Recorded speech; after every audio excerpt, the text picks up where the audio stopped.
Every time I tell someone that I play games online and other people watch me, they freak out and ask, "Why would anyone watch someone else play a game?" If you're one of these people, then this video's for you.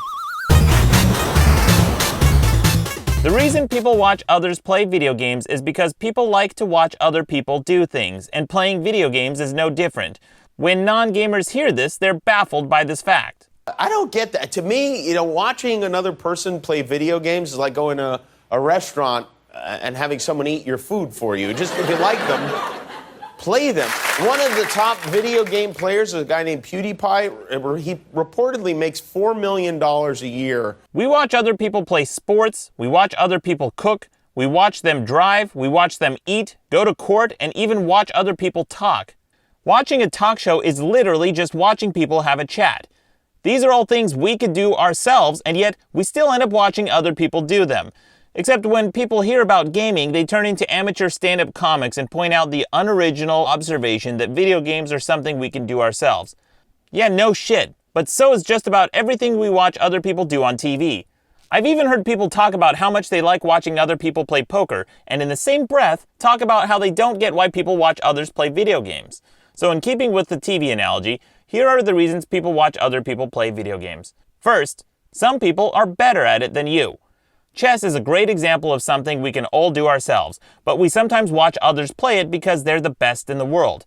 Like this clip of Garry Kasparov playing against Nigel Short during the Speed Chess Challenge Trophy.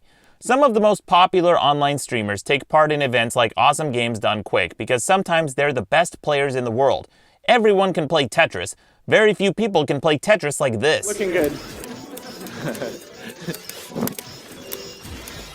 Just like everyone can play basketball, but not everyone's great at it. That's why we watch players like this. Second, some people have interesting personalities. In fact, most successful online game players are successful because they have interesting personalities. Take PewDiePie, for example. He's the #1 gamer on YouTube for a reason. He's charismatic. People have made a lot of fuss about the amount of money he makes, but he made it for a reason. He's good at what he does. He's fun to watch, and he's a pioneer in a field that traditional television executives failed to capitalize on. People are willing to watch others cook, clean, build houses, and even fish. So why not video games?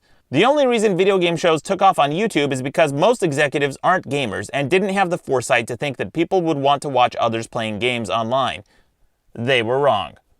Third, gaming is expensive, and some of the games showcased are rare.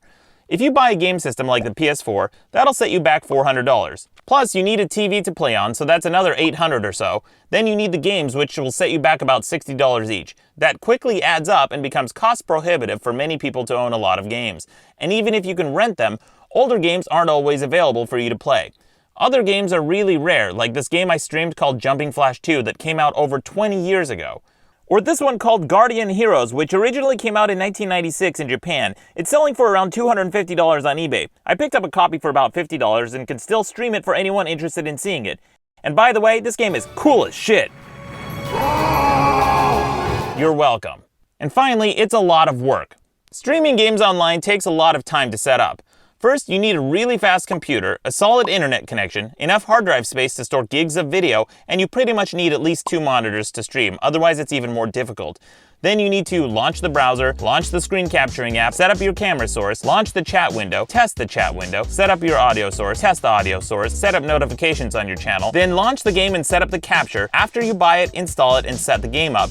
And if you want to take donations to help pay for all of this, you need to set up and launch the donation alerts, test to make sure they work, set up your channel with all the info for viewers, and finally, when you've spent an hour or two setting all of this up, then you have to engage with the viewers to keep the show interesting. And while you're doing all of that, you still have to be really good at the game you're playing, which, thankfully, I am. I've never died in any video game. Oh, take that, sleepy dude.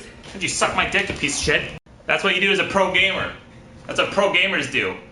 Tell your mom. Streaming games can be fun, but it takes a lot of work to set up and a lot of talent and patience to be good at it.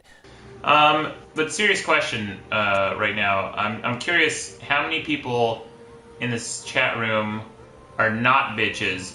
Sleepy dude, don't answer because you're definitely a bitch. That's why people like to watch other people do it. For the same reason you watch other people play football instead of playing it yourself. It takes time, work, and effort. That's it for now. Until next time, I'm Maddox.